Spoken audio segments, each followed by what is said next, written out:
আসসালামু আলাইকুম এভরিওয়ান। আজকে আমি বাসায় খুবই মজাদার একটি রেসিপি বানিয়েছি, যেটা আমার এবং আমার ছোট ভাইয়ের খুবই পছন্দের একটি খাবার। সেটা হচ্ছে মোরগ পোলাও।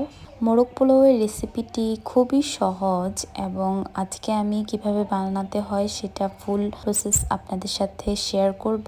আশা করি ভিডিওটি আপনাদের কাছে ভালো লাগবে। Let's go to the making process. এখানে আমি শুরুতেই কিছু পরিমাণ পেঁয়াজ কেটে নিয়েছিলাম। বেরেস্তার জন্য আমি পেঁয়াজগুলো প্রথমেই ভেজে নিচ্ছি। এই তো আপনারা ভিডিওতে দেখতে পাচ্ছেন, ভাজা হয়ে গেলে নামিয়ে নিচ্ছি। তারপর পরিমাণে ছোট একটি দেশি মুরগি নিয়ে আমি সেখানে লবণ, মরিচ এবং হলুদ দিয়ে কিছুক্ষণ মাখিয়ে নিচ্ছি। চিকেনটুকু ভেজে নিচ্ছি। এই তো এক এক করে চিকেনটুকু পেনে দিয়ে দিলাম। এভাবে চিকেনটুকু 5 থেকে 10 মিনিট এপাশ ওপাশ করে ভেজে নিব। কিছুক্ষণ ভেজে নেওয়ার পর আমি চিকেনটুকু উঠিয়ে নিচ্ছি। তারপর আমি অন্য একটি প্যানে সামান্য আদা রসুন বাটা দিয়ে দিলাম এবং সামান্য পানি দিয়েছি যেন আদা রসুন বাটাটি পুড়ে না যায়। তারপর আমি একটি পেস্ট বানিয়ে নিয়েছিলাম পেঁয়াজ বাটা, বাদাম বাটা, সরিষা বাটা এবং মরিচ বাটা দিয়ে, যেটা আমি একসাথেই বানিয়েছিলাম। তো আমি পেস্টটুকু এখানে দিয়ে দিচ্ছি। দিয়ে কিছুক্ষণ নাড়াচাড়া দিয়ে আমি এখানে সামান্য টক দই দিয়ে দিলাম এবং আবার নাড়াচাড়া করতে থাকলাম। ভালোভাবে নাড়াচাড়া করে দিচ্ছি। তারপর আমি গুঁড়া মশলাগুলো দিয়ে দিলাম সামান্য পরিমাণে। সবটুকু দিয়ে ভালোভাবে নাড়াচাড়া করে দিচ্ছি। এই তো কিছুক্ষণ পর দেখা যাচ্ছে কালারটিও পরিবর্তন হয়ে গিয়েছে। আবারও নাড়াচাড়া দিচ্ছি যেন মশলাটুকু পুড়ে না যায়। এই তো কিছুক্ষণ পর আমি 3-4টা বেরেস্তা এবং বিরিয়ানি মশলা দিয়ে দিলাম। তারপরও আমি কন্টিনিউয়াসলি নাড়াচাড়া করে দিচ্ছি এবং কিছুক্ষণ পর পর আমি ভেজে রাখা বেরেস্তাটুকু দিয়ে দিলাম। এতে সুন্দর একটা ফ্লেভারও আসবে এবং ভালো একটা কালারও চলে আসবে। তারপর যখন দেখব তেল উঠে এসেছে, তখন আমি ভেজে রাখা চিকেনটুকু দিয়ে দিচ্ছি। দিয়ে মশলাটুকু চিকেনটুকুতে যেন ভালোভাবে যায় তার জন্য ভালোভাবে নাড়াচাড়া করে দিচ্ছি।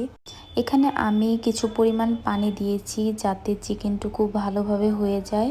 যেহেতু দেশি মুরগি নিয়েছি তাই কিছু সময় লাগবে। কিছু পানি দিয়ে ঢেকে রেখেছি 10 মিনিট। এই তো কিছুক্ষণ পর পর নাড়িয়ে চাড়িয়ে দেখছি যেন মশলাটুকু পুড়ে না যায়।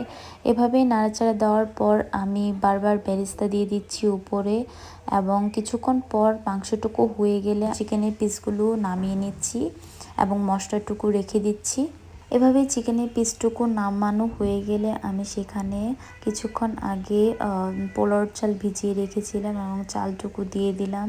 এভাবেই ভালোভাবে নাড়াচাড়া করে দিচ্ছি এবং মশলাটুকু সম্পূর্ণ চালে ভালোভাবে মিশে গেলে আমি সেখানে গরম পানি দিয়ে দিচ্ছি পরিমাণ মতো।